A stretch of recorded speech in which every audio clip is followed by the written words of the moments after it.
आलोय भाजी मंडळामध्ये. तुम्ही हे टेकावा भाजी मंडई तुम्ही बघू शकता. हे टेकावा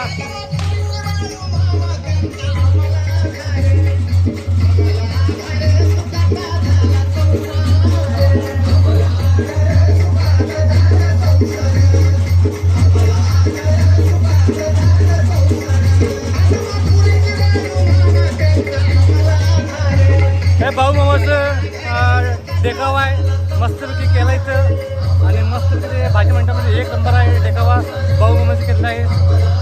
आणि तुम्हाला मी पुढच्या आता गणपती दाखवणार आहे.